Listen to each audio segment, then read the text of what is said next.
Mis casos criminales.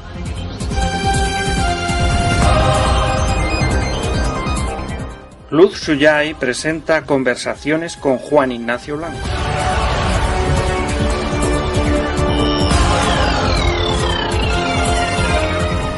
Un análisis capítulo a capítulo sobre su libro ¿Qué pasó en Alcácer? Hoy analizaremos el capítulo primero, la desaparición.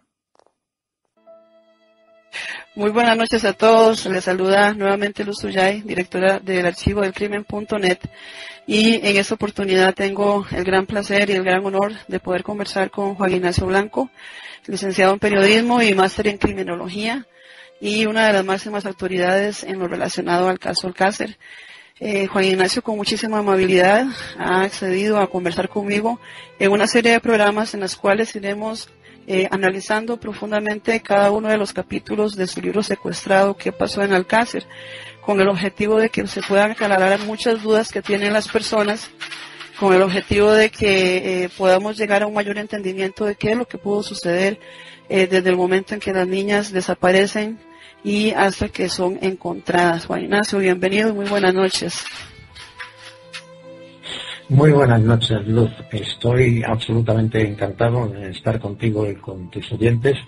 y a ver si estoy a la altura de lo que dices y soy capaz de resolver el mayor número de dudas posibles. Bueno, pues uno de los primeros capítulos de tu libro, que prácticamente es, una base muy importante para poder entender los hechos posteriores. Bueno, todo es importante, pero el principio siempre tiene una connotación especial, porque ahí es donde vienen un montón de hechos y circunstancias, igual que declaraciones,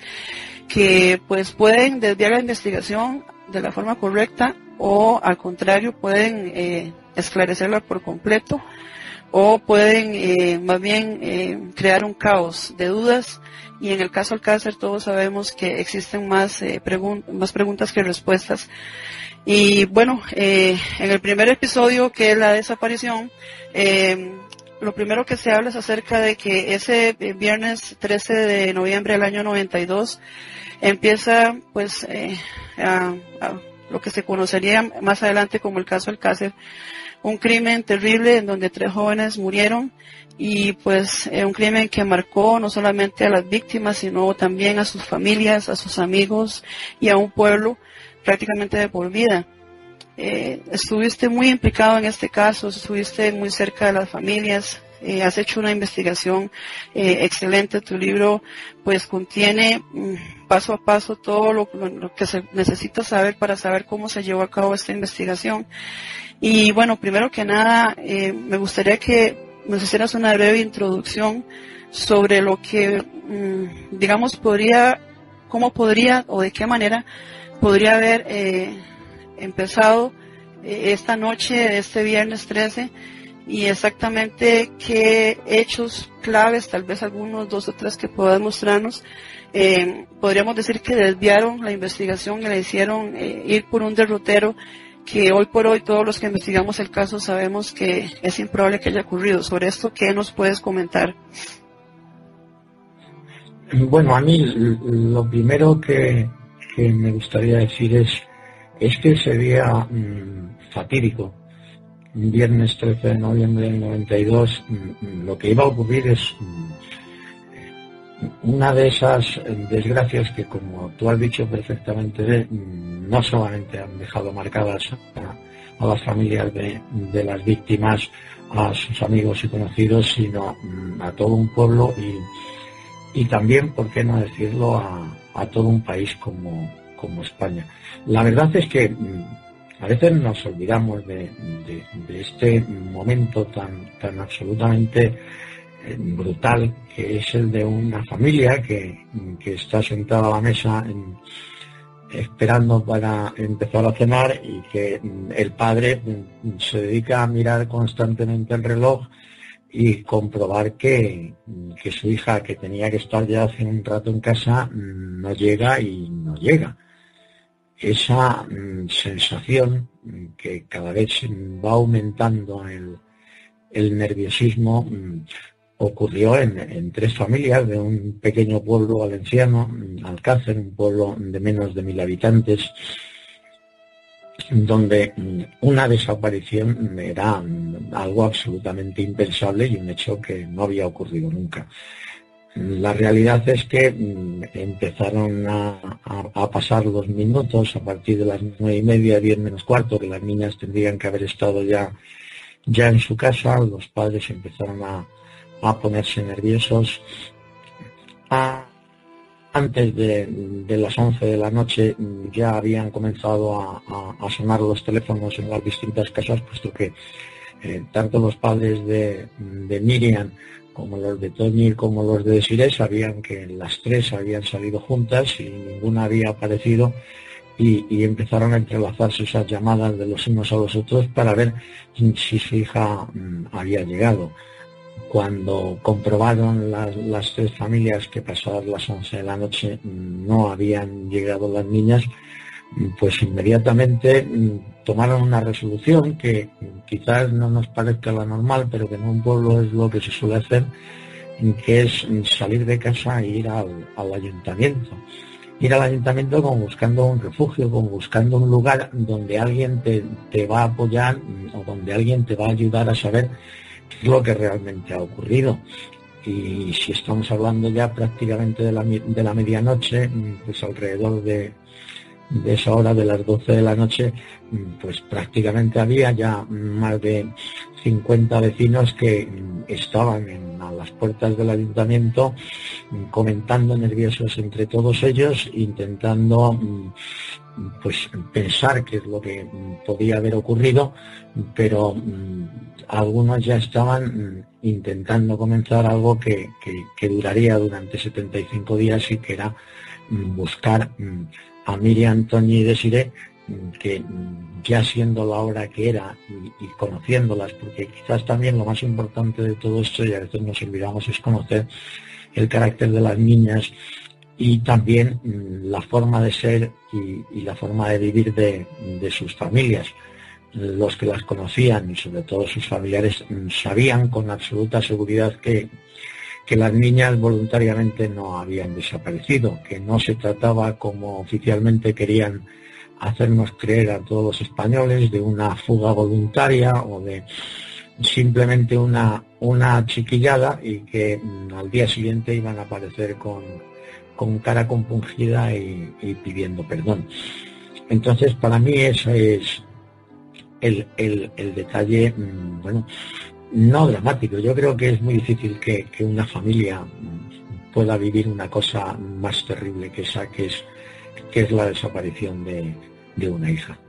Efectivamente, debe ser una situación completamente terrible, y lamentablemente, como bien decías hace un momento, pues una de las cosas por las cuales quizá muchos que hemos analizado este caso no podemos entender cierto tipo de situaciones es precisamente porque no las conocimos. No sabíamos cómo eran sus caracteres, no sabíamos la clase de personas que eran, cosa que sí sabían sus familias y sus amigos cercanos. Y en realidad, en torno a quienes eran Miriam, Toñi y Desiré, como las personas que ellas fueron, pues prácticamente no hay muchísima información. Entonces, a veces, pues en base a lo que se ha contado tanto en la versión oficial como en los libros sobre el caso, pues no se puede evitar especular un poco acerca de ciertas cosas y tener que poner, por lo menos dándole el beneficio de la duda a otras. A mí, una de las cosas que me llamó muchísimo la atención en el momento en que los padres van a hacer la denuncia a la Guardia Civil al día siguiente, es que todos aseguran, por lo menos en los documentos sumariales así consta, de que las chicas salieron de su casa sobre las 7 de la tarde.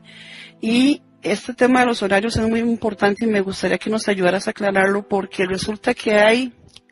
3 o 4 versiones diferentes acerca de la salida de Miriam y de Toñi y de Desiré de sus casas. Hay una versión que dice que sobre las 3:30 Miriam salió de su casa diciéndole a su hermano que estaba ahí, que no pensaba ir a Color. De ahí se encontró con Toñi y fueron por Desiré, pasaron a los recreativos SAS y posteriormente se fueron a visitar a una amiga que estaba enferma.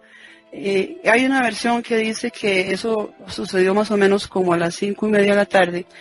y que se encontraron a su amiga, se llama Esther, se llama la amiga que estaba enferma, que la encontraron en el ambulatorio de Alcácer y de ahí se fueron a su casa. Otra versión dice que no, que se vieron más tarde en la casa de la propia Esther. Y una cosa muy curiosa que siempre también me ha hecho a mí dudar y a muchas personas sobre el tema este famoso de que ellas iban para la discoteca, es que en las declaraciones de sus familias dicen muy claramente que todas iban indocumentadas y sin dinero. Inclusive la misma amiga de ellas dijo que habían contado el dinero en su presencia para ver si les alcanzaba para ir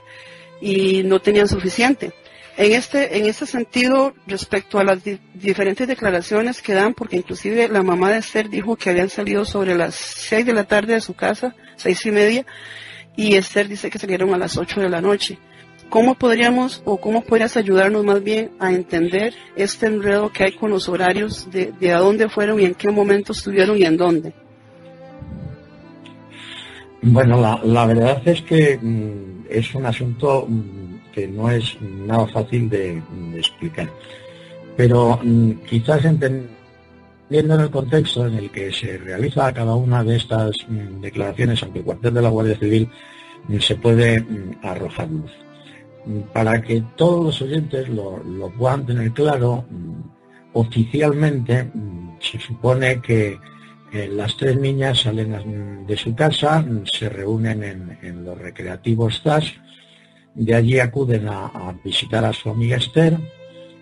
al cabo de un rato abandonan la casa de Esther,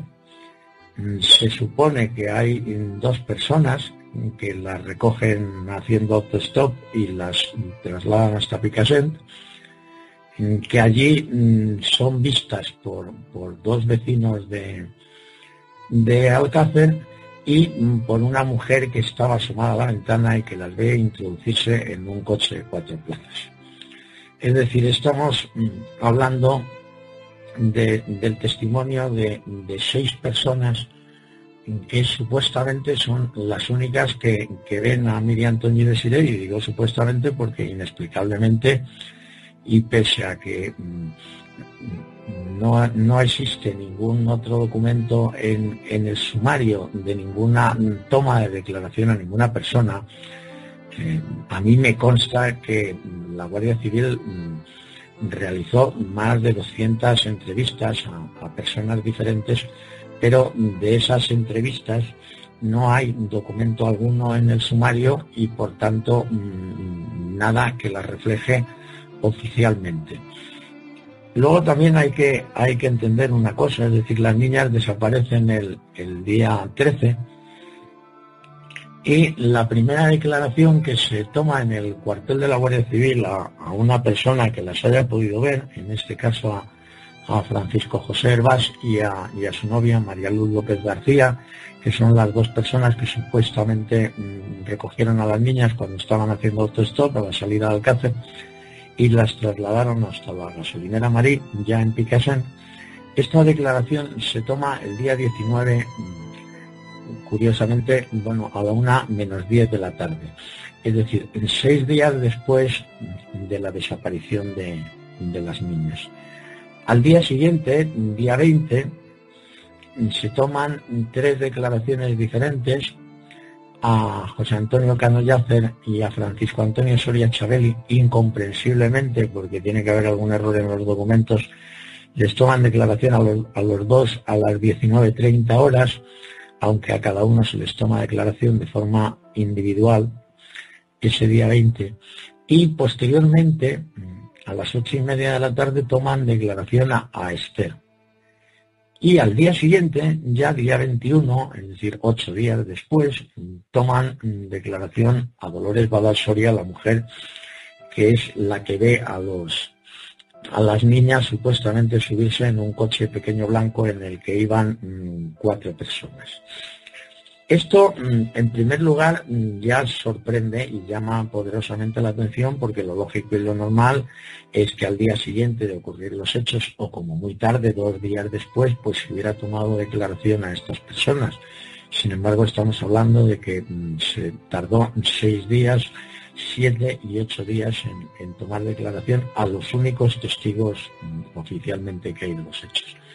Pero también nos encontramos con que si uno lee las declaraciones que hacen los tres familiares que acuden a presentar la denuncia, don Fernando García, en el caso de Miriam, la madre de Desiré, y la madre de Toñi, realizan una declaración que, si uno lee las declaraciones, pues parece que son absolutamente idénticas, salvo la descripción de las ropas que llevaban puestas cada niña. Es decir, ya había una decisión oficial de que textualmente, según consta en las tres declaraciones, pues la niña salió del domicilio a las 7 de la tarde del día de ayer, 13, junto con las dos amigas, con el objeto de ir a una discoteca denominada Color de esta localidad de Picassent, por celebrar una fiesta en la misma para los estudiantes del instituto de la localidad de Picassent. ¿Esto qué significa? Pues que tienen una declaración tipo que se ha rellenado y que lo único que se ha modificado es en la descripción física de las niñas que dan cada uno de sus familiares y en la descripción de las prendas de ropa. Pero aquí ellos ya deciden que las niñas han salido a las 7 de la tarde de su casa. Algo que evidentemente resulta como mínimo absolutamente difícil por una razón muy sencilla, porque Miriam sale de su casa, va a recoger a Desiré, a la suya,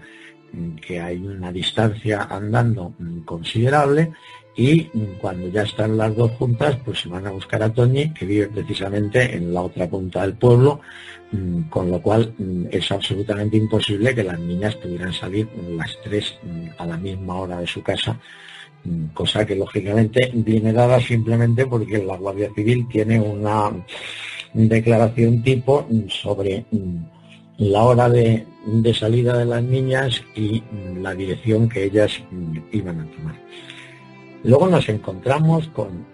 esas grandes diferencias que tú planteas si simplemente analizamos las declaraciones de cada uno de los testigos. Pues según la madre de Esther, oficialmente salen de casa de Esther a las 6 menos 10, según Esther salen a las 8:20 de su casa, es decir, 1 hora y media de diferencia, según la madre y según la hija. Según Francisco Antonio Soria Chabeli, él las ve a las 8 menos cuarto, a la altura del ambulatorio de Alcácer, mientras que Cano Yacer las ve a las 8:20, según su propia declaración, y según las declaraciones de Francisco José Herbás y María Luz López García, que son los que los van en coche, pues es a las 8:15 de la tarde cuando los recogen. Cuando uno evidentemente comprueba estas grandes divergencias, porque no hay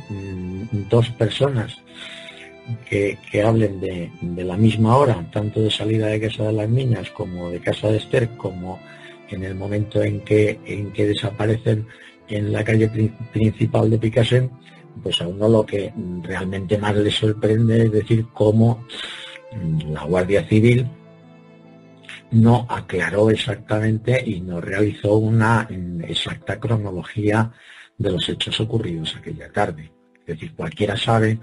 que una desaparición, lo más importante es investigar las 24 horas anteriores a esa desaparición, porque es cuando realmente se pueden encontrar más pistas sobre lo que ha podido realmente suceder. Pero aquí nos encontramos con un sumario y un procedimiento en el que no queda en absoluto claro, no ya a qué hora desaparecieron o pudieron ser secuestradas las niñas, sino no queda en absoluto claro ni a la hora en la que salieron de su casa, ni a la hora en la que de alguna manera salieron de casa de Esther. Todo esto que deja absolutamente claro, pues que evidentemente uno no se puede fiar de los documentos obrantes en el sumario en torno a la desaparición. Y además es que no hay más que esto, es decir, lo sorprendente es que cuando don Fernando García accedió al sumario, y accedió al sumario casi 4 años después, cuando el procedimiento ya estaba cerrado y pendiente únicamente del acto del juicio contra Miguel Ricard, pues pudimos comprobar cómo no había documento alguno de las investigaciones realizadas por la Guardia Civil durante esos 75 días que las niñas estuvieron desaparecidas. Se puso el hecho en conocimiento del juzgado y el juzgado instó a la Guardia Civil para que remitieran todos aquellos documentos relativos a las investigaciones llevadas a cabo en esos 75 días. Allí, posteriormente, la Guardia Civil remitió, me puedo equivocar, que no recuerdo exactamente, pero desde luego eran más de 300 folios de supuestas investigaciones que se habían realizado, e incluso tomas de declaración a numerosas personas, pero ninguna de ellas, salvo las personas que hemos citado, las vieron aquel día, algo que es absolutamente ilógico, porque a las niñas aquel día pues las vieron innumerables personas, fundamentalmente en los recreativos ZAS, donde ellas estuvieron un buen rato y fueron vistas por un gran número de vecinos. Y luego, como es lógico y normal, a lo largo de ese recorrido que hicieron, tanto Miriam para ir a recoger a Desiré y luego las dos juntas para ir a casa de Toñi, donde prácticamente tienen que recorrer todo el pueblo, pues indiscutiblemente las tuvo que ver muchísimas personas. Sin embargo, carecemos de datos, salvo los que luego tanto don Fernando García como yo hemos ido averiguando a base de entrevistar nosotros a la gente. Pero en lo que hace relación precisamente pues a esa cronología oficial, nos encontramos con que es un auténtico batiburrillo de horas en las que absolutamente nadie se pone de acuerdo y que desde luego inducen a pensar que ninguno de ellos probablemente pues esté diciendo ni la hora aproximada en la que las niñas desaparecieron. Una pregunta que es bastante importante. En algún momento, digamos fuera de los resultados sumariales, se habló si la hora en que salieron ellas de sus casas fue la primera vez que salían esa tarde, porque aquí hay también una duda respecto a que, bueno, estuvieron temprano una tarde en los recreativos SAS, en donde inclusive también les habían ofrecido entradas para la fiesta que iba a haber en Color, y después de eso viene este enredo de horarios que hay. Esa es una de las preguntas, y la otra pregunta es exactamente de dónde salió o de dónde sacaron los padres en sus declaraciones que ellas iban para Color, porque inclusive hay una declaración de una amiga de ella, y ahora vamos a comentar también uno de los libros de Fernando Martínez Lainez, que se llama Sin Piedad, una amiga de ellas que se llama Marisa, que llamó a Esther cuando ya ellas se habían ido, y Esther le dijo que no estaban ya en su casa, pero no le mencionó a su amiga que se habían ido para Color. Y de hecho esta muchacha dice que ella fue a buscarlas a SAS. Entonces, lo que quisiera saber, y también muchos oyentes, es si en las declaraciones, digamos, tal vez no oficiales, ellas salieron varias veces esa tarde, y aparte de eso, ¿por qué razón se hace la declaración de que iban camino de Color? O sea, ¿de dónde las familias tenían la información de que ellas iban para la discoteca esa noche? Bueno, yo es que no es que esté convencido, estoy absolutamente seguro que las familias no tenían ningún conocimiento de ese hecho en absoluto, y que las familias se limitaron, las tres personas que fueron a realizar la denuncia,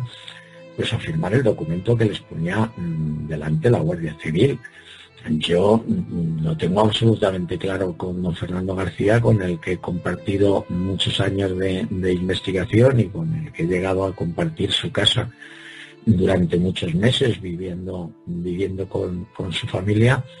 que él en ningún momento tenía claro absolutamente nada de que pudieran ir a ninguna discoteca, y él lo ha negado constantemente y siempre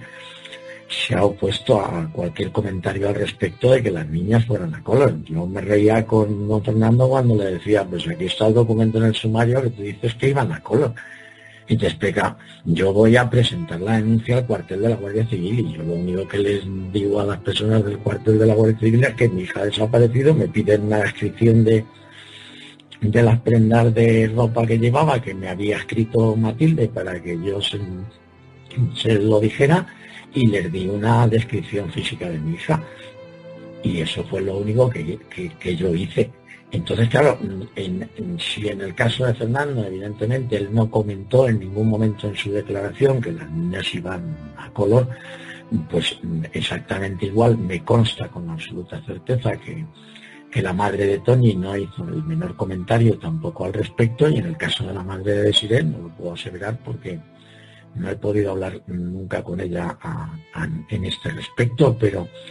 lo que yo simplemente entiendo es que desde ese primer documento oficial, que es el primer documento oficial de la desaparición, que es la denuncia de los tres padres, pues indiscutiblemente el relato de los hechos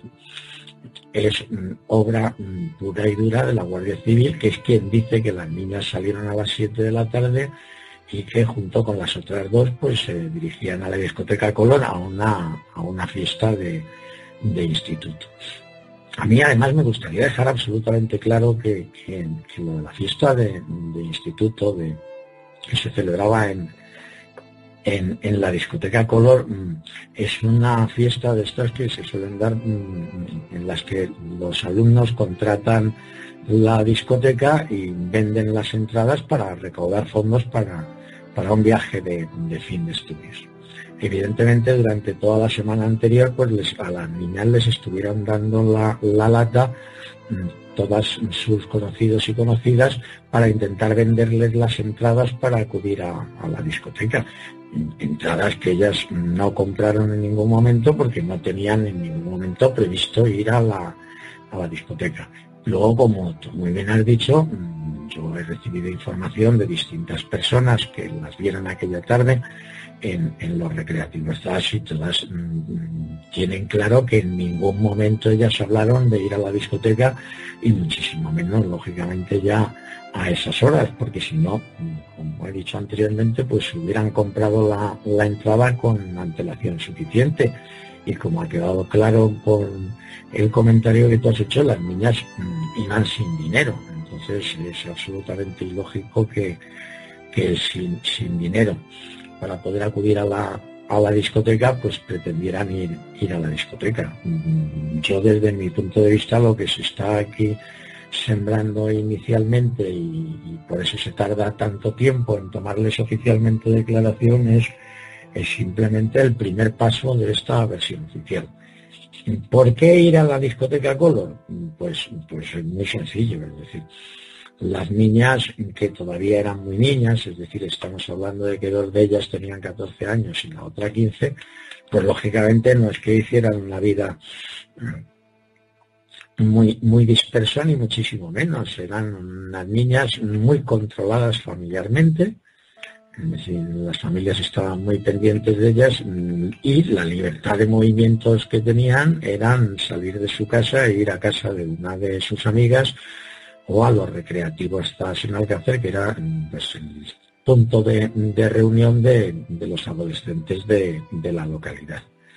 Y como algo especial, los sábados, y algunos sábados, no todos los sábados, que era el único día que abría la discoteca Colo, pues acudir a la discoteca Colo, que era una discoteca de las denominadas light, es decir, una discoteca para menores. Entonces, indiscutiblemente, si las niñas no las han podido secuestrar de los recreativos porque está en una calle muy céntrica y está siempre lleno de gente en los alrededores y de chavales y jóvenes apoyados en los coches,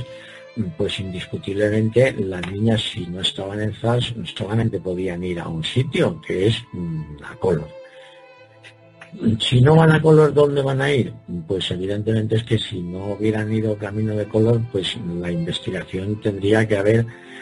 girado completamente y haber investigado a dónde podían haber ido las niñas. Eso evidentemente pues implicaba tremendos problemas para la investigación, porque había que hacerse muchísimas preguntas. Es decir, las niñas, si hacían algo anormal en su vida, que sería no ir a ZAS o no ir a Color, pues evidentemente implicaba abrir numerosas vías de investigación que sin embargo, bueno, desde que corrió el mito, rumor bulo de que el lugar a donde iban las niñas cuando desaparecieron era la discoteca Color, pues de alguna forma se cerraron completamente cualquier otra vía de investigación y se centraron única y exclusivamente en que durante alguna parte de ese recorrido entre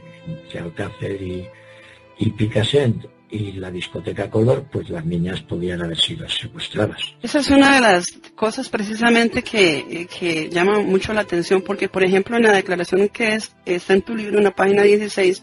que hizo don Fernando, dice que entre las gestiones que ellos hicieron, comprobaron, dice que no llegaron a estar en la mencionada discoteca, porque dice que en la misma hubieron otras amigas que no las vieron a ninguna de ellas. Y posteriormente, en la declaración de doña Rosa Ford, la mamá de Desiree, dice que su hija salió con Miriam y con la otra llamada Antonia, y con el fin de venir a la denominada discoteca Color de Picassent, donde se celebraba una fiesta de estudiantes de un instituto de esa localidad. En la declaración que hizo la mamá de Toñi, dice algo parecido. Dice que salió del domicilio citado a las 7 de la tarde, lo que te decía la hora, del día 13, junto con otras dos amigas, Miriam y otra María Deseada, con el objeto de ir a la discoteca Color. Entonces, lo que dices está muy bien. Si ellas no estaban en los recreativos, lo normal en este caso habría sido pensar que se fueron a esa discoteca. Pero la pregunta también sería si en algún momento quizá, como se dice en mucho en la historia de este caso, que en la casa de la amiga de ellas es donde al final tomaron la determinación. En algún momento esta chica, esta era amiga de ellas, declaró o dijo a los padres que en su casa ellas planearon ir de todos modos a la discoteca. ¿Y por qué motivo? Porque una de las razones que se dan es que Toñi quería ir a ver a José Antonio Cano Yasser, que era un chico que le gustaba y que debe estar trabajando en la fiesta. Entonces, el mito de Color, como se ha deunido muchas veces, tiene que haber salido de alguna parte, es decir, de alguna fuente que dijo, sí, es que dijeron que iban a ir, o ellas estuvieron aquí lo decidieron, o aparte de, digamos, la declaración que supuestamente hace esta chica, Esther, de que ellas en su casa decidieron ir a la discoteca, no existe ninguna otra declaración por parte de familia enemigos que con anterioridad a ese día ellas hayan manifestado su intención de ir a la discoteca. Entonces, de ahí es la importancia de por qué y de qué manera se gestó la idea de que se habían ido para esa discoteca. Por eso se hacía la pregunta. Y en cuanto, digamos, a lo que manifestaron aquí, por ejemplo, en tu libro dice que, de hecho, salieron el día 20 de noviembre de 92, sí, dice que sí, me dijeron que se dirigían a la discoteca Color, ya que había fiesta en el Instituto de Picassent. Entonces, aquí es donde tal vez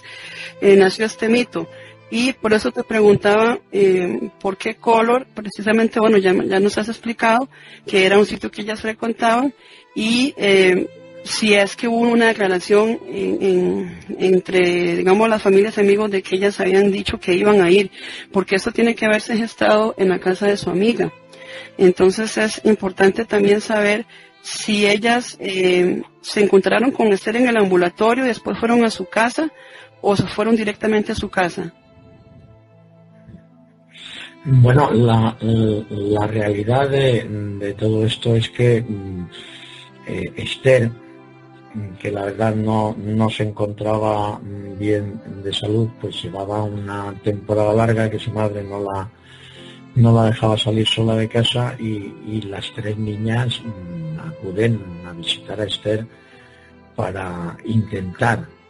convencer a su madre de que la deje salir con ellas. Entonces, lógicamente, el hecho del decir de dónde proviene el que Esther luego en su posterior declaración sea la que diga que van a ir a la discoteca Color, yo estoy absolutamente convencido de que esto proviene nuevamente de la declaración que Esther firma en el cuartel de la Guardia Civil y que yo no estoy convencido, ni muchísimo menos, que se corresponda a la realidad de lo que ella dijo. En primer lugar, por un detalle absolutamente fundamental, es decir, si es cierto, como dice Esther, que las niñas salieron de su casa a las 8:20 y a las 9:30 tenían que estar de vuelta en su casa, resulta absolutamente ilógico que con un espacio de 1 hora y 10 minutos las niñas fueran a trasladarse sin medio de locomoción hasta otro pueblo cercano, como es el pueblo de Picassent, y entrar a la discoteca, pagar una entrada sin dinero porque no llevaban dinero y poder regresar a su casa a las 9:30 de la noche. Eso es absolutamente imposible de hacer. ¿Cómo es imposible de hacer? Pues indiscutiblemente aquí ya tenemos que tener claro que entonces Esther tuvo que equivocarse lógicamente con la hora a la que ella presta en ese momento declaración y dice que las niñas salieron de su casa, que fueron las 8:20 de la noche. El detalle evidentemente queda absolutamente descuadrado en esta situación. Yo lo único que tengo claro es que Esther, cuando acude al cuartel de la Guardia Civil 7 días después de la desaparición de las niñas a prestar declaración, pues se limita a hacer lo que hacen todas las personas que prestan declaración en un cuartel de la Guardia Civil, que es contestar a las preguntas que les hacen y al final, antes de levantarse, firmar el documento que ponen a su disposición. Lo que pone el documento y lo que uno dice, pues evidentemente la lógica es que las transcripciones tendrían que ser así, pero todos sabemos que evidentemente pues no se producen así, como te he comentado antes con la declaración de las 3 familias, diciendo las 3 que salieron a las 7 de la tarde. Y dices, pues es imposible que salieran las 3 a las 7 de la tarde de las mismas casas, porque no pudo suceder, porque la una fue a buscar a la otra y las otras 2 fueron a buscar a la una, con lo cual las diferencias horarias pues tendrían que ser más ciertas. Entonces, lo único que sabemos es que Collor surge en los documentos de la Guardia Civil. Lo que yo no tengo constancia fehaciente es que esto haya surgido, en primer lugar, ni porque las familias lo hayan comentado, que las familias, desde luego, las 2 con las que yo he hablado en innumerables ocasiones me han dicho que ellos nunca dijeron que las niñas iban a Collor. Y en el caso de Esther, yo considero que es exactamente lo mismo, sino que simple y llanamente las niñas tenían que acudir a algún sitio, es decir, cuando salen de casa de Esther tendrían que ir a algún lugar. Entonces, la forma más lógica de aclarar cuál es el lugar de destino, porque es el único lógico al que hubieran podido acudir, es a la discoteca Collor. A partir de ese momento, pues evidentemente entre la campaña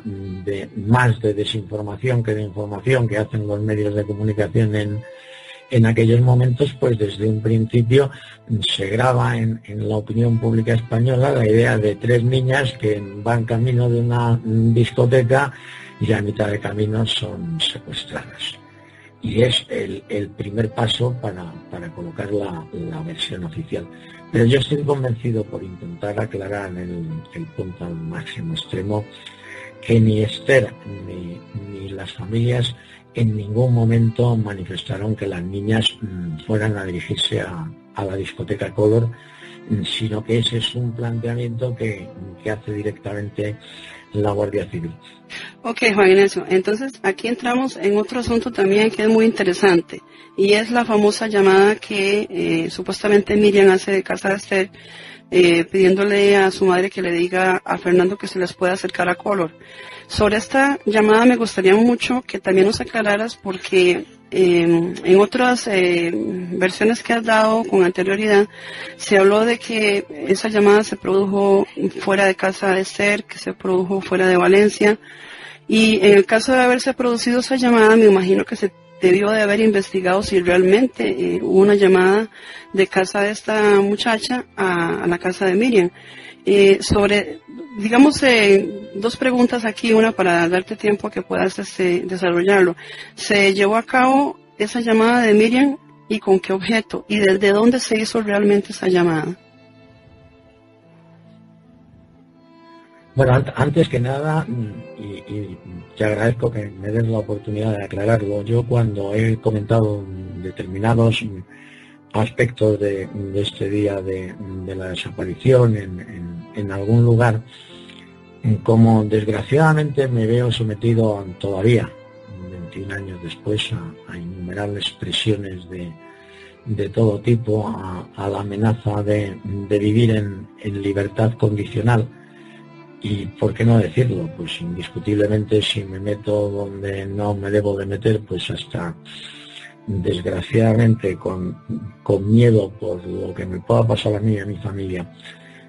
Yo ya dije en su momento, cuando hice esas grabaciones, lo que pasa es que luego a la hora de montarlo, pues los periodistas no lo consideraron oportuno, que yo hay veces que desgraciadamente es algo que no me gusta, porque las contradicciones hacen perder credibilidad, pero como de lo que se trata a veces es de conseguir esas finalidades, tengo que dar un paso adelante y a veces un paso atrás. Yo esto no lo puedo explicar más, pero creo que a buen entendedor, pocas palabras. Entrando directamente en el tema, la llamada de teléfono por parte de Miriam a su casa efectivamente tuvo lugar. Esa llamada de teléfono se realizó desde casa de Desiree, y la finalidad de esa llamada era, bueno, pues como a la primera no habían convencido a la madre de Esther para que las dejara salir con ellas, pues un poco la idea era decir, pues voy a llamar a mi padre para ver si nos acerca, y si mi padre nos acerca, pues ¿por qué no deja salir a mi hija? Entonces la llamada se realizó única y exclusivamente para intentar apoyar el que la madre de Desiree, la madre de Esther las dejara salir con ellas. A mí, doña Matilde, la mujer de don Fernando García, que en paz descanse, me confirmó en innumerables ocasiones que la llamada se había producido. También me confirmó su extrañeza ante el hecho de que se hubiera producido esa llamada, porque don Fernando García a esas horas pues normalmente estaba trabajando todos los días, y no era normal que llevara a Miriam y a sus amigas a ningún sitio, pero precisamente por el hecho de que al ser una persona propietaria de una empresa con más de 80 trabajadores, pues trabajaba muchísimas horas al día, y evidentemente a esas horas de la tarde su padre normalmente no estaba en casa. Las macabras casualidades que se producen, pues efectivamente aquel día don Fernando García se encontraba mal, estaba quejado de un proceso gripal y había regresado a casa antes de la hora y se había echado a descansar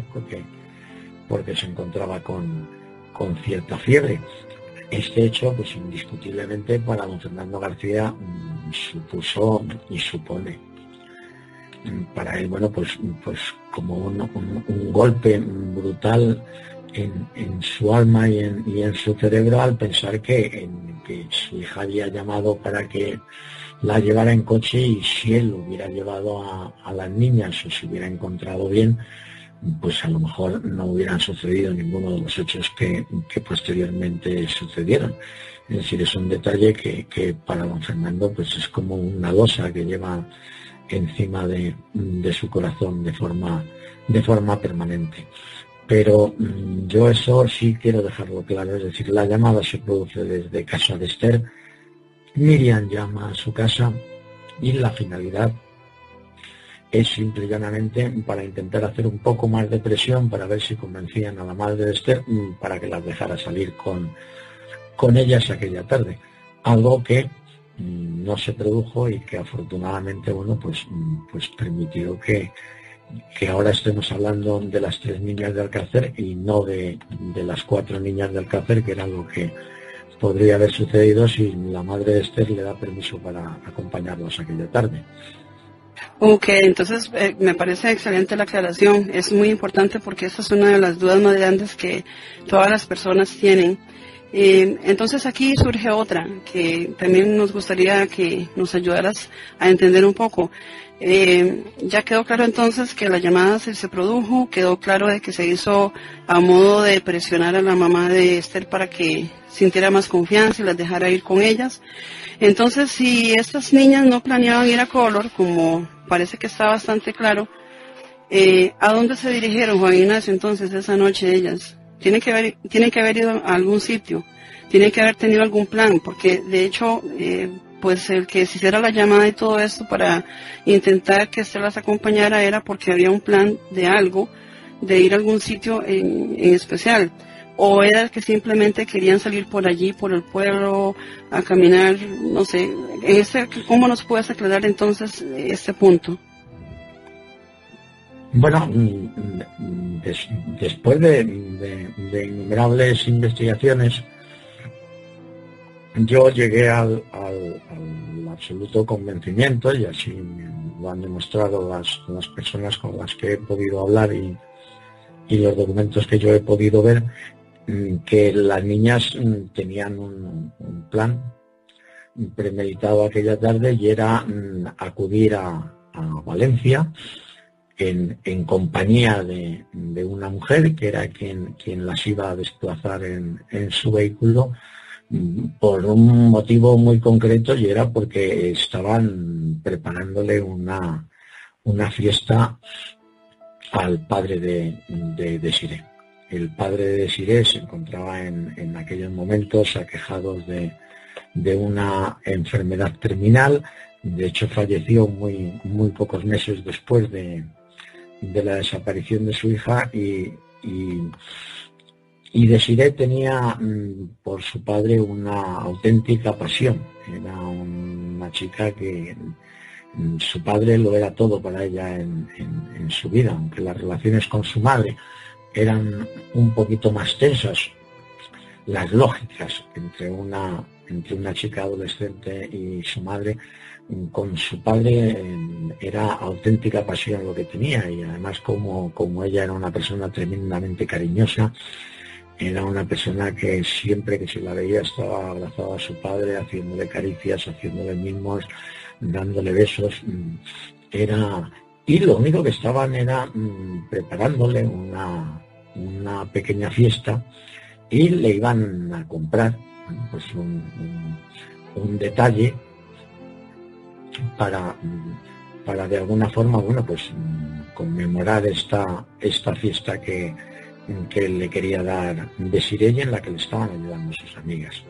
Entonces esa era la única planificación que tenían. Era algo que tenían previsto hacer desde hacía tiempo,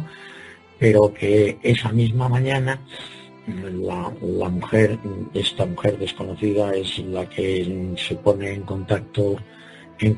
con una de ellas, y les dice que esa tarde, si les viene bien, pues que las puede acercar a Valencia a hacer el recado ese que tenían que hacer. Entonces las niñas no van a la discoteca Color, y las niñas lo que van es a Valencia a comprar un regalo para el padre de Desiré, para la celebración de esta fiesta. Esa es la realidad de los hechos. Entonces, esto quiere decir que no iban tan sin dinero como se hace pensar al principio. Porque... Claro, efectivamente, Desiré llevaba dinero. Es decir, la que iba a comprar el regalo era Desiré. Me consta que Miriam le había prestado algo, porque Miriam era la que más dinero llevaba generalmente, pero porque aparte de que su familia era la que económicamente estaba mejor de todos, pues Matilde era una mujer muy desprendida, y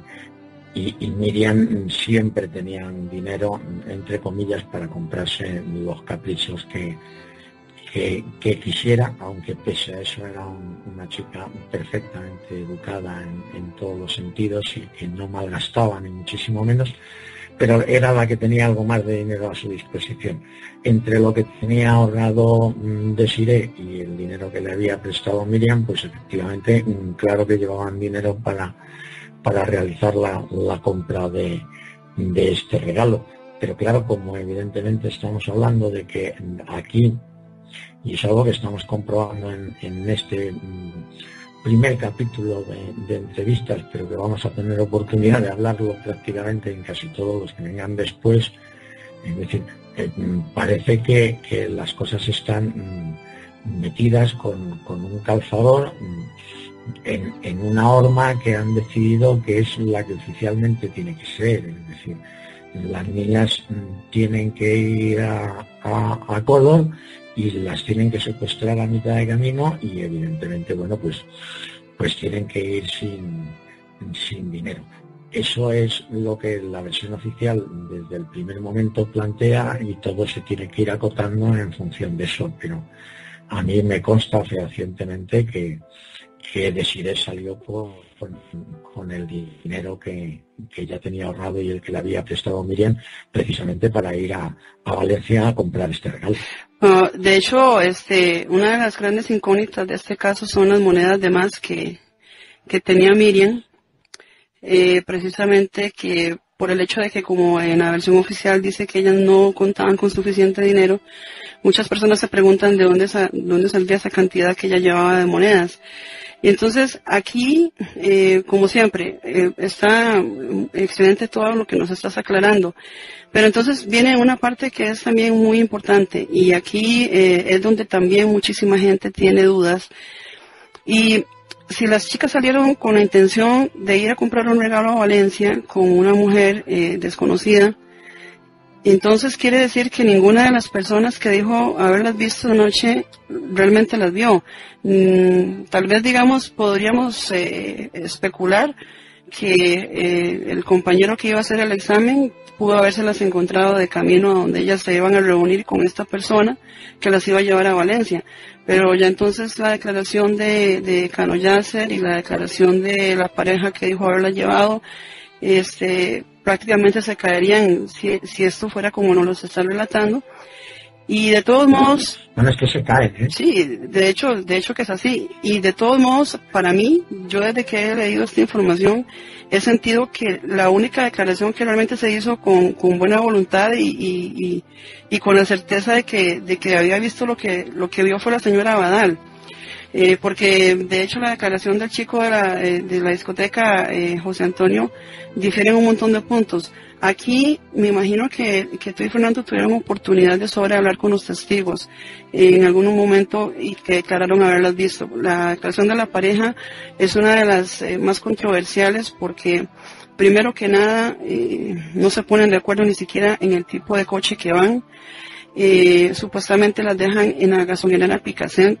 Ella dice que van en un Ford blanco, él dice que en un Seat Ronda dorado.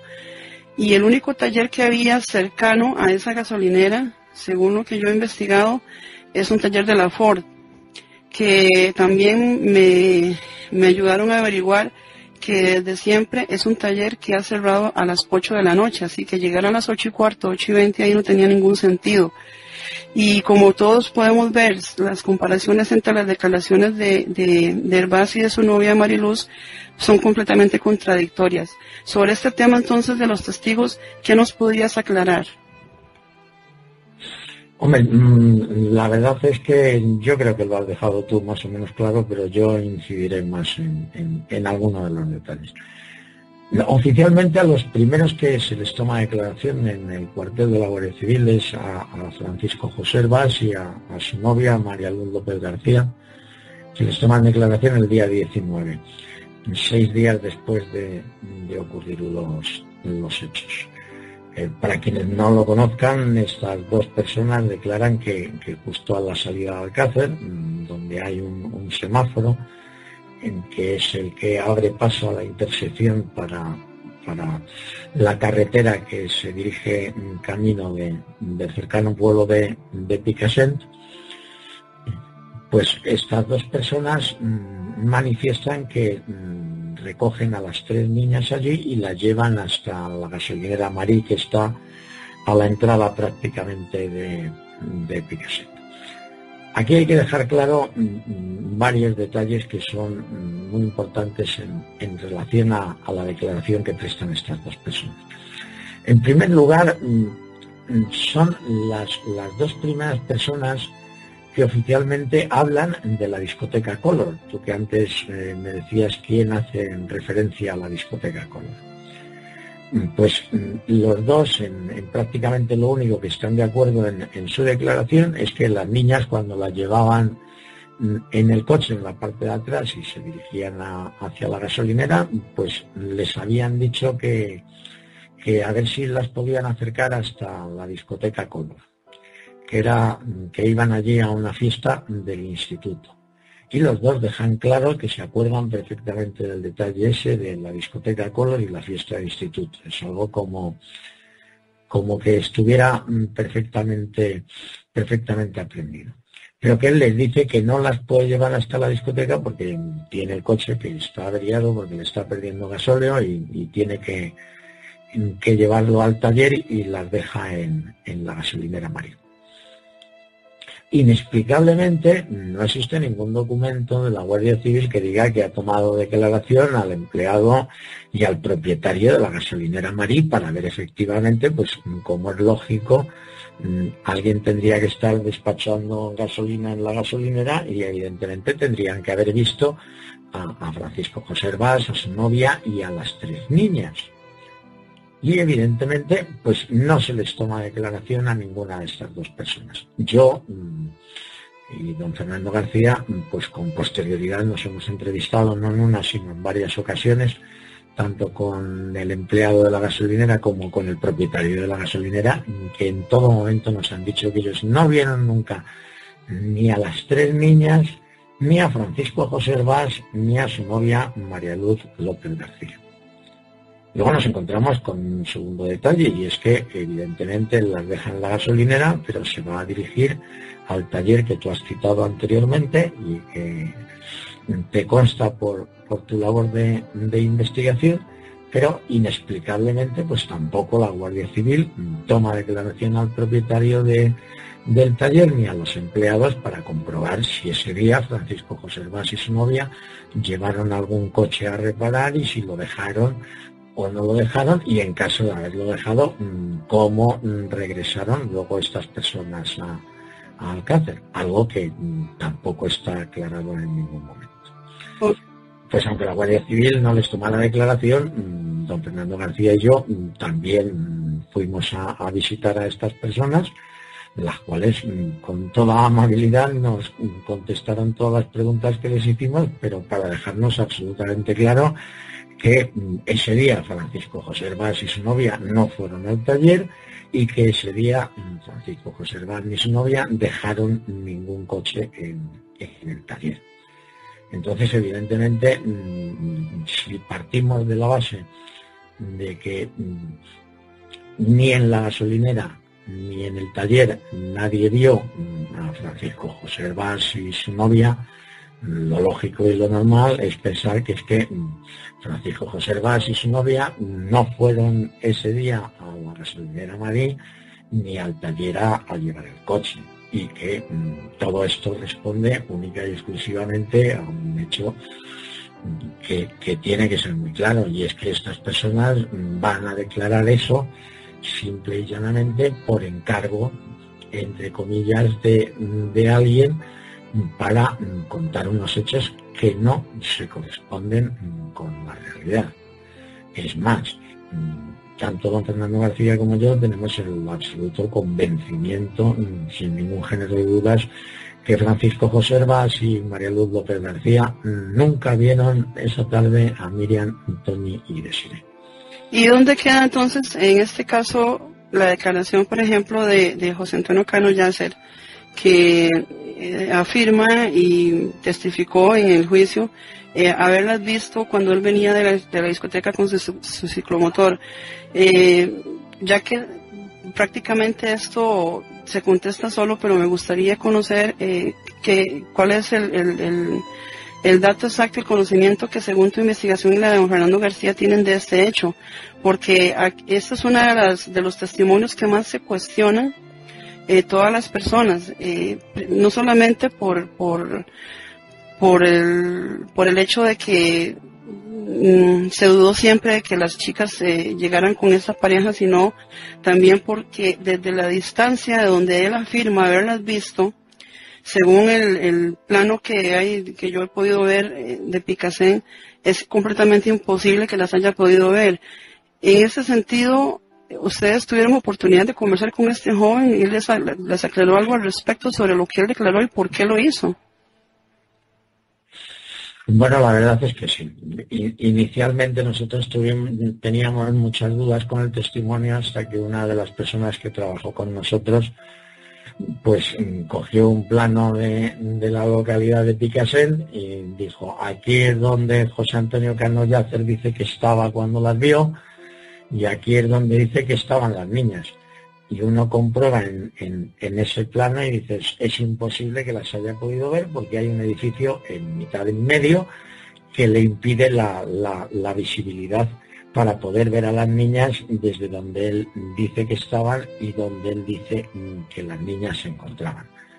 Evidentemente, ante la duda de la declaración,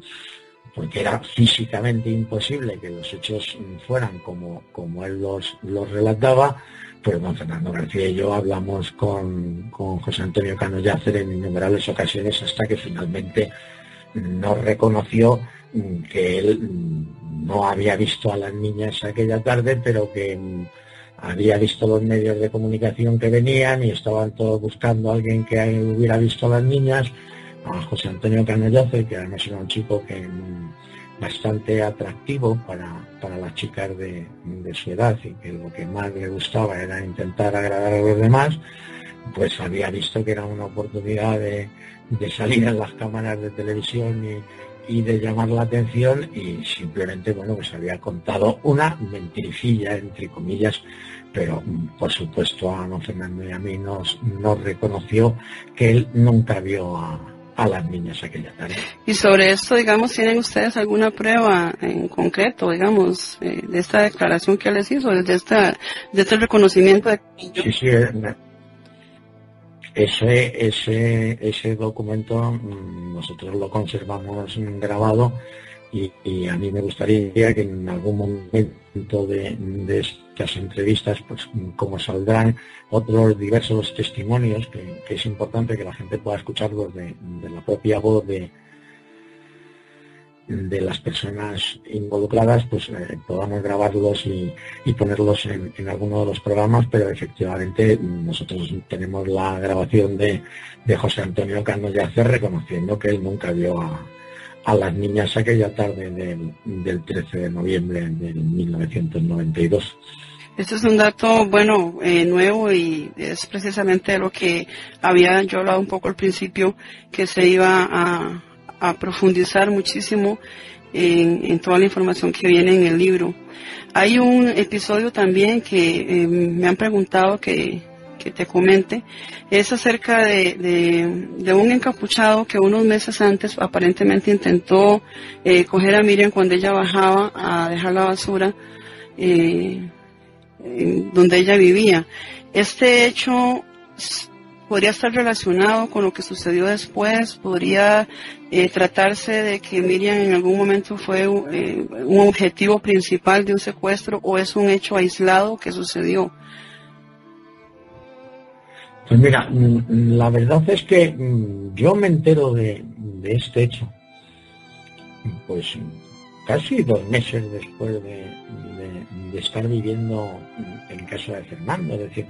cuando ya llevábamos pues 4 o 5 meses de investigaciones sobre el tema, y no recuerdo exactamente quién, yo no sé si fue Matilde, que en paz descanse, o Fernando, el hermano mayor, quien en una comida o en una cena sacó a colación el tema. Y claro, yo inmediatamente pues me llamó poderosísimamente la atención. y entre comillas me enfadé con Fernando porque le dije, pero vamos a ver, Fernando, una cosa como esta, lo lógico es que a mí me lo hubierais contado inicialmente. Es un hecho que puede tener mucha trascendencia. Sin embargo, inexplicablemente para mí, a ninguno de la familia le parecía que el tema tuviera la menor importancia y que si no me lo habían contado era porque era algo sin importancia. Y yo decía, digo, vamos a ver, esto es de pensar con lógica, ¿cómo no va a tener importancia? Porque si estamos hablando es un hecho que ocurre, si yo mal no recuerdo, no tengo ahora mismo los datos para comprobarlo, pero creo que fueron 5 o 6 días antes de ocurrir la desaparición de las niñas cuando se produce este incidente que quizás muchos no conozcan, y es que Miriam al ir a bajar la basura por la noche, pues en el portal fue atacada por un desconocido que iba encapuchado, y gracias a los gritos, patadas y golpes, pues consiguió ahuyentarle, eso junto con la aparición de un vecino en el portal, que apareció de forma casual, lo que pusieron a este encapuchado en fuga. Yo perdón, no, continúa. No, a mí, ya te digo, me llamó poderosamente la atención el detalle, y sobre todo me sorprendió que ellos no le dieran ninguna importancia. Eso para mí, bueno, pues fue algo raro, algo extraño, y intenté no hacer el menor comentario, pero sí puse inmediatamente a trabajar en el tema a algunas de las personas que colaboraban con nosotros entonces en la investigación, a fin de aclarar realmente qué es lo que había sucedido efectivamente aquel día. La verdad es que datos eran muy pocos, puesto que no se había presentado denuncia de ningún tipo, y la única persona que podía dar fe de los hechos era uno de los vecinos del edificio. Nosotros inmediatamente nos pusimos en contacto con él y efectivamente nos aclaró que él simplemente había visto a alguien salir corriendo, porque cuando él estaba abriendo la puerta para entrar en el portal, el supuesto encapuchado que se encontraba dentro abrió de un tirón, salió corriendo, le empujó en su salida y se perdió en la noche. Cuando le preguntó a Miriam qué es lo que había pasado, si se encontraba bien o cómo se encontraba, pues Miriam le quitó hierro al tema, le dijo que no había pasado nada, que ella se encontraba perfectamente bien, dejó la basura en el contenedor, subió a su casa, el vecino le dijo de acompañarla, el hombre estaba preocupado, pero le llamó poderosamente la atención también que Miriam estaba absolutamente calmada, no totalmente, pero sí demasiado para una situación como la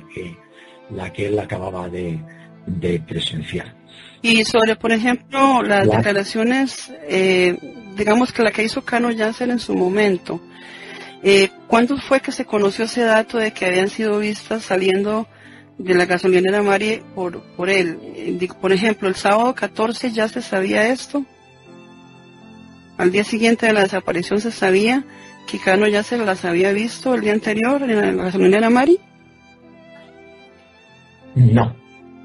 ese dato no se trasluce hasta posteriormente. En el caso concreto de Cano Yasser, cuando declara el día 20, pero inicialmente él hace las primeras declaraciones, porque hay que tener en cuenta que el hecho del mito de color es algo que es inicial, es decir, aunque la primera pista inicialmente que surge no es esta, porque antes, como comentabas acerca de algún otro autor que ha escrito sobre el tema, pues Francisco Martínez Lainez en su libro Sin Piedad deja absolutamente claro, a la mañana siguiente de desaparecer las niñas, cuando ya todo el pueblo se había enterado y todo el mundo estaba ya en la plaza del pueblo y ya estaban buscándolas por todos sitios, la primera respuesta que daba todo el mundo cuando le preguntaban ¿dónde pueden estar las niñas? Pues todo el mundo dice, las niñas se las han llevado a uno de los chales. Esa era la idea completamente fija que existía en el pueblo y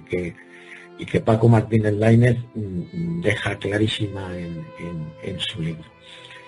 El hecho de que a las niñas se las llevaran al chalet venía a demostrar una situación de la que nadie hablaba, pero que todo el mundo era semiconsciente en Alcácer. En la cercana localidad de Picassent hay varias urbanizaciones de chalets de alto standing, casi todas ellas, pero hay una que es especialmente pues, para multimillonarios, que es la urbanización El Alter, una urbanización con pasos a nivel cerrados, con vigilantes en la garita en la puerta, con 2 vehículos dando vueltas por la urbanización las 24 horas del día, y son unos chales, bueno, de auténtico lujo. Me refiero a auténtico lujo, pues a detalles como que son chales que dentro tienen discoteca, tienen cine privado, es decir, edificaciones de 1.500 metros cuadrados construidos, es decir, son grandes chales de lujo. Y desde hacía años era algo que se venía produciendo y que el pueblo en medio escondía con auténtica vergüenza, y era que innumerables niños y niñas de la localidad habían pasado por algunos de estos chalés donde, bueno, pues se producía consumo de diferentes sustancias estupefacientes, que se abusaba del rohypnol y que muchos niños y niñas se habían visto obligados, sin ser conscientes, pues a ser víctimas de abusos sexuales. Esto era algo que todo el pueblo sabía y conocía, pero que nadie había querido llamarlo por su nombre. Cuando veamos capítulos posteriores como en la búsqueda, pues vamos a poder comprobar cómo ha habido más testigos que han visto cómo intentaban raptar a una niña, precisamente también en una de las zonas de acceso a Picassent ya por la noche. Y estoy hablando del guarda de la discoteca Color, que además denuncia los hechos a la Guardia Civil cuando ve cómo están intentando introducir en un coche por la fuerza a una chica. Es decir, es una zona donde se había puesto de moda, entre comillas, bueno, pues esas fiestas donde abundaban las diferentes sustancias estupefacientes, el alcohol, y donde acudían menores a todos ellos con promesas de todo tipo, incluido dinero, y una vez que eran drogados, pues algunos de ellos eran víctimas de abusos sexuales. Todos estos hechos habían permanecido siempre sin denuncia, pero formaban parte de una sombría capa que planeaba siempre sobre el pueblo de Alcácer. Por eso, cuando las 3 niñas desaparecieron, todo el mundo dijo, pues ya está claro, las niñas se las han llevado a los chalets. Entonces el tema del chalet era de Vox Populi, el tema de los chalets. Sí, no, el tema de los chalets era absolutamente Vox Populi, eso lo sabía absolutamente todo el mundo, pero era algo que no se quería saber. Era ese tipo de situaciones donde dicen, no queremos saber nada de todo esto. Y dices, ¿por qué? Pues porque las violaciones que se han producido a los menores han sido siempre bajo los efectos de las drogas. La mitad de ellos no recuerdan qué es lo que ocurrió en su momento. Y luego son pueblos con unas mentalidades todavía muy antiguas de esa España profunda que todavía queda, donde yo he oído decir a personas, si a mi hija lo han violado, mejor que aparezca muerta, y frases de ese tipo que forman parte de esa España negra que todos queremos olvidar, pero que todavía existe, donde hablar de este tipo de cosas o denunciar de este tipo de hechos, pues no es nada fácil, y la gente prefiere en general callar que salir a la luz pública y pasar por la vergüenza que ellos creen que esto representa, cuando denunciar que alguien ha sido víctima de una violación no tendría que ser una vergüenza ni muchísimo menos, pero ellos lo pensaban así. Entonces estaba claro para todo el pueblo que había sido eso, se las habían llevado a los chalés. Pero entonces surgen dos acontecimientos fundamentales. Uno, que es que empieza a implantarse esa versión oficial de que las niñas iban a color, que era evidentemente pues como una especie de idea que quería todo el mundo, porque todas las personas del pueblo, por un lado, tenían claro que habían ido a los chalés, pero también todas las personas del pueblo preferían que no se hablara del tema de los chalés ni de lo que había ocurrido allí con muchas niñas y niñas de Alcácer y de Picassent, y descansaban mucho más a gusto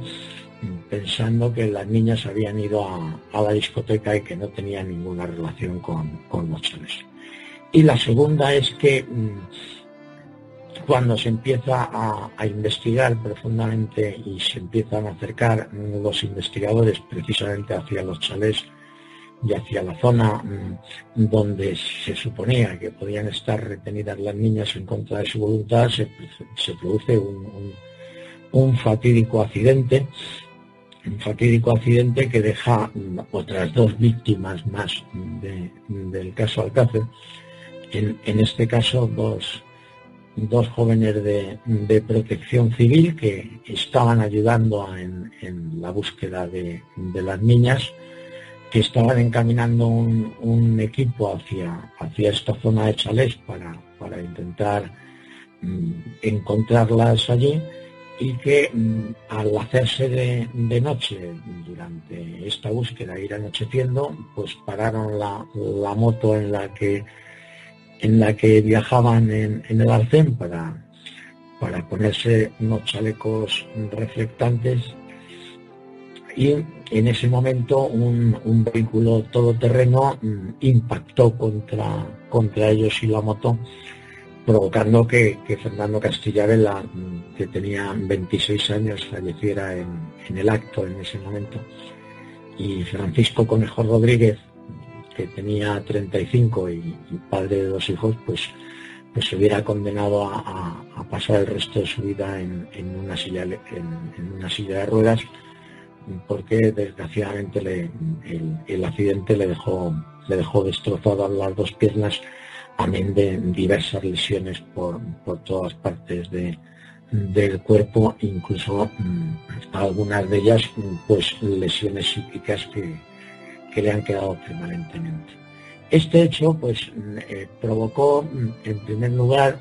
que la búsqueda de las niñas ya fuera totalmente organizada por la Guardia Civil. Es decir, este hecho y algunos desmanes que se produjeron durante la búsqueda, en lo cual pues la gente, en su intento de encontrar a las niñas, pues allanaron chalets en los que no estaban sus propietarios, rompieron puertas, arrancaron verjas, se entró en muchos sitios. Y esto, junto con el accidente de estos 2 jóvenes, pues hizo que la Guardia Civil, a partir del segundo día de desaparición de las niñas, pues se hiciera cargo de organizar todo tipo de investigaciones y de dirigir hacia dónde se iban a realizar las búsquedas. Y a partir de ese momento, en las zonas de los chalés se dejaron de buscar a las niñas, y todos los esfuerzos pues se encaminaron hacia las zonas más de campo, las zonas de los naranjos, buscarlos en los pozos y en cualquiera de las casetas que hay en todas estas pequeñas fincas de naranjos. Aquí hay un dato también, antes de que se me pase por alto, en este capítulo de la desaparición, las declaraciones que hacen Cano, Yasser y Esther. En ese entonces ellos eran menores de edad y tuvieron que declarar acompañados por algunos de sus padres. ¿Por qué precisamente solamente sobre ellos dos no figura este hecho en los documentos que recogen en esas declaraciones, al igual que ocurre con otros testigos del caso de menores de edad? Porque es un hecho bastante curioso. Es que eso llama, claro, es que llama poderosamente la atención, porque en la declaración de Francisco Antonio Osorio Chavelli, efectivamente sí está su padre, como es lógico y normal. Sin embargo, en la de Cano Yacer y en la de Esther no está. Entonces dices, esto es algo absolutamente ilógico y atípico. Y mucho más en el caso de Esther, perdón, porque la madre de Esther también había sido testigo de que las niñas habían estado en su casa y podía aportar algún dato, o incluso mejores datos que su hija, dado su edad. Pero inexplicablemente a Esther se le toma declaración cuando estando ella sola en el cuartel de la Guardia Civil, y lógicamente pues hace lo mismo que hace Cano Yacer en su declaración, que es nada. Lo que pasa es que Cano Yacer sí es consciente de que él está mintiendo que ve a las niñas, y simplemente dice, bueno, pues una hora aproximada, que es la que le da la Guardia Civil, en la que las niñas están recorriendo Picassent, pues él simplemente dice que bajaba con la moto, que las vio, que las saludó y que les dijo adiós, y ya está, simple y llanamente. Esther, lo que pasa es que si aclara algún dato más y da precisamente esa hora errónea de las 8:20 de la tarde, y el tema también de que iba a la discoteca Color. Pero por supuesto, como tú dices perfectamente, pues ya viene a demostrar la irregularidad de que se tome declaración a dos menores sin la presencia de los adultos, de que aquí nos encontramos, bueno, pues ante una serie de documentos que no todos pueden decir la verdad, puesto que todos son contradictorios. Entonces, era lo que yo te comentaba al principio. Yo creo que hay que empezar a irse olvidando de todas estas declaraciones oficiales que prestan estas personas, por hechos que son absolutamente concretos, como hemos comentado antes, por intentar cerrar los temas. Porque Francisco José Herbás y María Luz López García nunca han visto a las niñas de Alcácer, ni las han llevado a la gasolinera Marí. José Antonio Cano Yacer, como nos reconoció y está grabado, no vio a las niñas aquella tarde. Francisco Antonio Osorio Chavelli, pues probablemente sí que las vio. Lo que pasa es que no cuadra la hora que él dice, de las 8:15, porque tendría que haber sido antes cuando las podría haber visto, pero es el único que cabe la posibilidad, aunque él tampoco tiene muy claro, porque efectivamente estamos hablando de una distancia más o menos lejana desde donde las ve, si realmente se había producido. Y la única declaración que sí tenía todo el sentido y que parecía que cuadraba en todos sus detalles era la declaración de Dolores Badal Soria, una mujer, bueno, que cuando don Fernando García y yo la conocimos, pues nos demostró sin ningún género de dudas que ella estaba absolutamente convencida, que ella había visto a Miriam Toni Desilliers introducirse en el interior de un vehículo blanco de tamaño pequeño, en el cual viajaban 4 personas más, y que eso a ella pues le había llamado poderosamente la atención, como las 3 niñas se introducían dentro de ese coche. De hecho, de todas las declaraciones de las personas que supuestamente las vieron aquella tarde, la única que se intentó comprobar y que la Guardia Civil hizo alguna diligencia de investigación fue precisamente la declaración de esta mujer, de Dolores Badal, y la Guardia Civil, bueno, pues estuvo en su casa, estuvo comprobando desde la ventana los ángulos de visibilidad que tenía, la posibilidad de que las pudiera haber visto, y la Guardia Civil además le dio bueno, pues bastante crédito precisamente a la declaración de esta mujer, que lo que venía a añadir era un dato nuevo que era quizás el que faltaba para completar ese círculo de la versión oficial de las niñas son llevadas hasta la gasolinera Marín, van andando y luego se introducen en un vehículo pequeño blanco que posteriormente, bueno, pues se transformaría en el Opel Corsa blanco de Miguel Ricard. Sin embargo, en este caso de María Dolores Badal, pues en el acto del juicio de alguna forma se desmontó su versión, puesto que la mujer había aclarado perfectamente que ella recuerda que había visto perfectamente a las niñas, porque además es que se acababan de encender las luces del alumbrado público de la calle y que fue al poco tiempo cuando ella las vio. Cuando se ofició al ayuntamiento de Picassent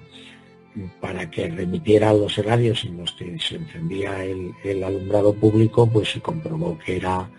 a las 6:15 de la tarde y lógicamente esta hora pues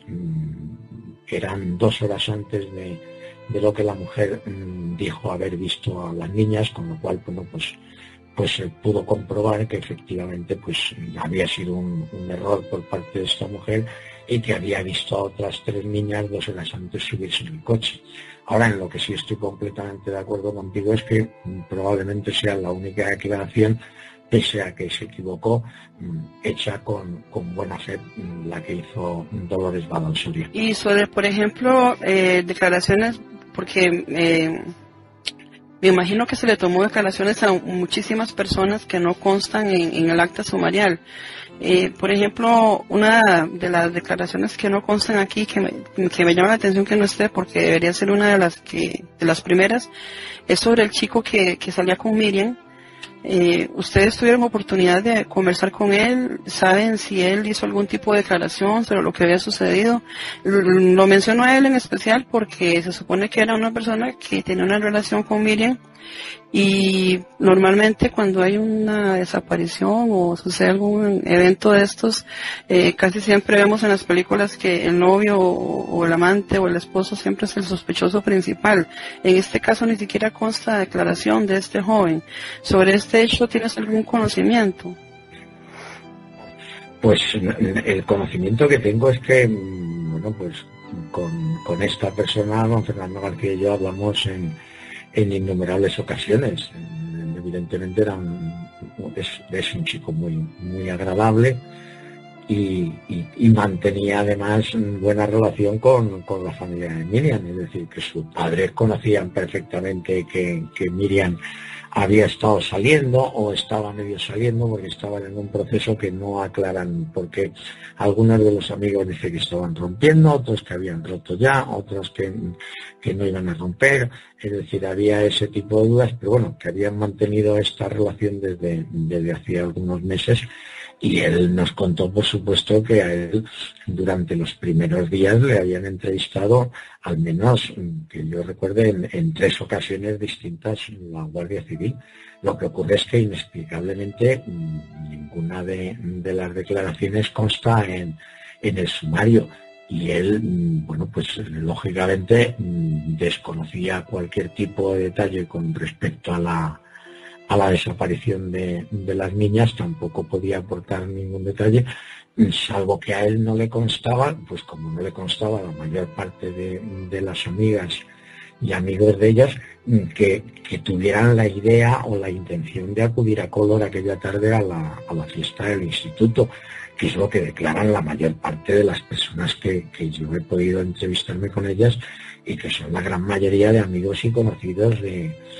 Miriam Toñi y de Siré. Es decir, en eso están todos de acuerdo, es decir, que a ninguno le consta que fueran a ir, más bien al contrario, a varios les consta que no tenían pensado ir, porque varios de ellos habían intentado venderles entradas para la fiesta del instituto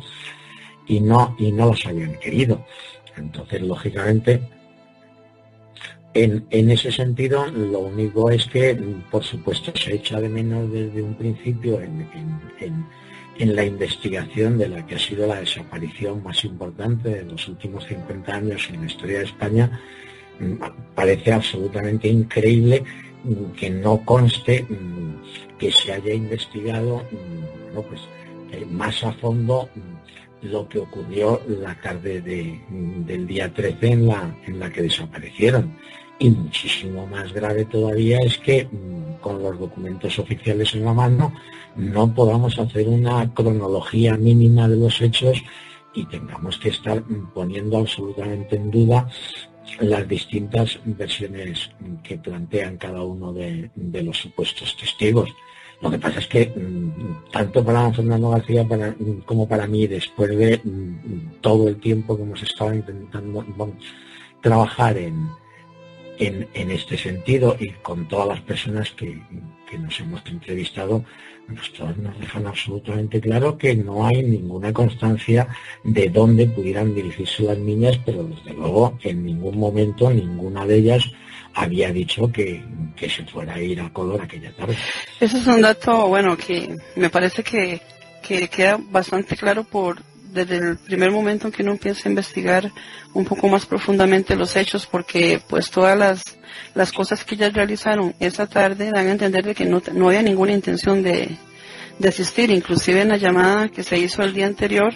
que la hizo Toñi a una estación de radio, cuando el animador le está preguntando qué planes tiene para el fin de semana, tampoco menciona que pensaba ir a ninguna fiesta. Entonces hay cosas que yo creo que aquí están bastante claras. Una última cosa que me gustaría muchísimo preguntarte es precisamente sobre el libro de Fernando Martínez Lainez, que fue creo que el primer libro que se escribió muy poco tiempo después de los hechos, donde hacen algunas declaraciones amigas de las chicas, y mucho se ha hablado de eso, de que también pudo haberse dado una reunión en un matadero de Alcácer que quedaba cerca de la casa de Esther, que curiosamente hay 3 capítulos de este libro que se llama Matadero 1, Matadero 2 y Matadero 3. Me gustaría que nos aclararas esto,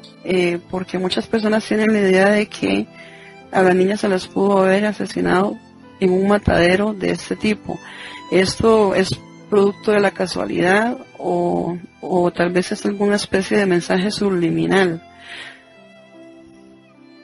Bueno, yo tengo la opinión de que lo que Paco Martínez Lainez quería transmitirnos aquí, y quizás es el primero que lo hace sin tener un conocimiento pleno de la realidad, era que a las niñas se las había llevado a algún lugar determinado donde se les había provocado durante un espacio de tiempo mucho más largo del que nos cuentan una cantidad de lesiones tan absolutamente inimaginables y brutales, en que se ha entendido por la forma de matadero. De todas maneras, en España decimos una expresión muy vulgar que se dice: ya van para el matadero. Entonces, el ir para el matadero es ir como los borregos que van en fila precisamente al matadero. Yo creo que desgraciadamente es una de esas macabras casualidades que en Alcácer haya un matadero y que el matadero precisamente pues estuviera dentro de ese recorrido que las niñas realizaron aquella tarde. Pero desde luego a las niñas no las mataron en el matadero de Alcácer, ni en el matadero de Alcácer ocurrió nada en relación con el triple crimen. Ok, una pregunta más, no quiero, ni nadie quiere comprometerte, pero tal vez referente a esta mujer misteriosa que se ofreció llevar a las niñas a Valencia, por lo menos podríamos saber si se trataba de alguien cercano a una de las niñas, a la familia, porque una de las cosas que se investigó mucho en este caso es si alguno de los familiares había tenido algo que ver, y se menciona principalmente mucho el hecho de que pudiera tratarse de algún familiar de ellas. Entonces no sé, digamos, hasta qué punto, porque según lo que has contado anteriormente, parece que era conocida de Desiree o de Miriam, esta persona, no así de Toñi, o no sé, no tengo muy claro el punto. Pero ¿había algún tipo de relación cercana o por lo menos lejana que tuvieran con esta persona que estuvo involucrada en este secuestro, porque fue la persona pues que las llevó supuestamente a comprar el regalo para el papá de Desiree y que se prestó de esta manera para llevar a cabo digamos lo que fue el secuestro de la niña? Sobre esto, ¿qué nos podrías contar? Pues mira, yo quiero dejar claro que cuando yo me hice cargo de las investigaciones por encargo de don Fernando García, yo lo primero que le dije es que tenía que tener en cuenta que si yo me encargaba de la investigación, lo primero que la gente que colabora conmigo y yo mismo íbamos a hacer es investigar a fondo a las tres familias. Esto a don Fernando García no le gustó absolutamente nada. E incluso fue uno de los pocos temas por los que llegamos a discutir, entre comillas. Evidentemente sin mayor trascendencia.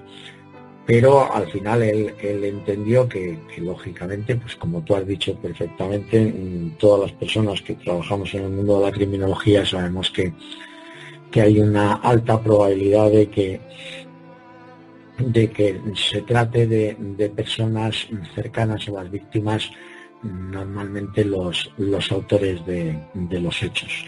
Y si no, hay que evidentemente intentar descartar esta posibilidad. Mucho más en un pueblo donde las familias están bastante interrelacionadas entre sí, porque están compuestas, pues el que no es familia de uno es familia del otro, y el que no es familia del otro. Para nosotros la investigación de las personas que componían las tres familias supuso un auténtico quebradero de cabeza por la falta de cooperación existente por parte de todos ellos, pero no como algo raro ni porque intentaran esconder, sino porque hay que entender que a ninguna familia le gusta que nadie de fuera venga a levantar sus alfombras y a querer descubrir sus secretos que la gente magnifica muchísimo, y que cuando ves lo que esconden dices, madre de mi vida, por una tontería como esta que no tiene la menor importancia, y lo tienen escondido como si fuera algo tremendo. Pero también hay que entender, para comprender las cosas en su contexto, el sitio donde nos estamos moviendo, que es un pueblo muy pequeño, un pueblo donde las costumbres están perfectamente arraigadas, pero donde todo el mundo mantiene la intimidad de su familia como algo auténticamente sagrado, y esconden absolutamente todo. Es decir, es un pueblo de estos, yo al que siempre lo definía, que parecía un pueblo de los de la América profunda, de estos que vemos a veces en las películas, que vas andando por la calle y todo el mundo asoma un poco la cabeza entre los visillos, y todo el mundo parece que tienes ojos que te están viendo por todos los sitios, pero cuando te acercas a preguntarle a alguien, todo el mundo te rehúye como si fueras el diablo. Pero para dejar claro el asunto, nosotros llegamos al convencimiento absoluto de que ningún miembro de ninguna de las tres familias tuvo ninguna participación ni directa ni indirecta en el caso. Lo que pasa es que lo que ocurre con la persona esta, la secuestradora, por denominarla de alguna manera, es que efectivamente la secuestradora era conocida de un miembro de una de las familias, y que fue precisamente lo que le permitió a las niñas tener con ella la confianza suficiente. Es decir, es como si dijéramos, que no voy a decir concretamente el caso, pero como si alguna de las niñas le dijera a la otra, esta es amiga de mi tía, pues no hay ningún problema. Pero no fue el hecho de que su tía, entre comillas, fuera quien les presentara a esta mujer, sino que ellas habían visto a esa mujer en compañía de su familiar. Cuando ella se les ofreció al intervenir en mitad de una conversación que ellas estaban manteniendo para poderlas acercar y resolver el problema que tenían de cómo se iban a Valencia y volvían en la misma tarde sin despertar sospechas en el pueblo, porque claro, podían hacerlo en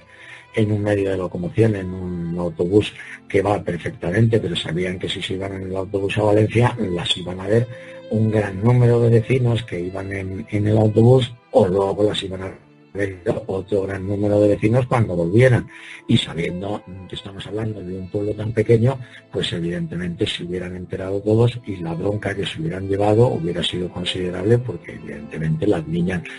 de 14 años no tenían permiso de sus padres para poder viajar a la capital, a Valencia, para un hecho de este tipo. Entonces, quizás para que se pueda entender claramente, el resumen es que esta secuestradora, hay un familiar que la conocía, pero ese familiar no es quien les presenta a las niñas, sino que es esta secuestradora quien se presenta a las niñas y se gana su confianza precisamente a que una de ellas sabe que esta persona es amiga de uno de sus familiares. Te agradecía muchísimo toda esta información que has compartido conmigo y con todos los oyentes del programa. Me imagino que cuando lo escuchen, pues tal vez saldrán algunas dudas que pues se irán contestando poco a poco. Y es muy importante, porque yo creo que hemos dejado bastante claro hoy cuál fue el objetivo de muchas cosas, como la llamada de Miriam, el objetivo de su vida a la casa de Esther, esto sobre la mujer misteriosa, y otros puntos muy importantes, que sobre todo también la parte de las horas, cuándo llegaron, cuándo se fueron, creo que ha quedado bastante claro, y quiero darte las gracias por la disponibilidad que has tenido de conversar conmigo, para que todas las personas puedan, a través de mi podcast, escuchar sobre todo este tema y irlo aclarando poco a poco. Me imagino, como dijiste bien, que en futuras declaraciones probablemente conforme avancemos en los programas, se retomarán nuevamente ciertos temas para poder explicar otros, pero de momento pues yo creo que la información del primer capítulo de tu libro ha quedado bastante clara. Quiero darte las gracias y bueno, invitarte y a todos los demás a que estemos muy pronto analizando el capítulo número 2, que es la búsqueda, esos 75 días de búsqueda de estas niñas, que se convirtió pues en un verdadero calvario y que desgraciadamente no tuvo un final feliz. Entonces, si algunos desean hacer alguna pregunta sobre el capítulo la búsqueda, pueden enviarme un correo a luzsuyay@elarchivodelcrimen.net. Y darte las gracias, Juan Ignacio, por este ratito que has conversado conmigo, y decirles a todos que vamos a estar analizando todos y cada uno de los capítulos de su libro, ¿Qué pasó en Alcácer?, en esta serie de programas, Conversaciones con Juan Ignacio Blanco, para mi podcast, Mis Casos Criminales. Juan Ignacio, muchísimas gracias. No sé si hay alguna cosa más que te gustaría agregar, tenés la oportunidad sobre este tema. Bueno, simplemente, de verdad, darte las gracias de corazón, que sepas que para mí es un auténtico placer el poder conversar con alguien de tus conocimientos y tu sensibilidad sobre el caso, y por supuesto que nos quedan muchísimas cosas en el tintero, pero creo que vamos a tener tiempo en días siguientes de ir tocando todos estos temas, y por qué no irlos volviendo a retomar según vayan apareciendo distintas preguntas de los oyentes, porque de lo que se trata es de intentar arrojar un poco más de luz sobre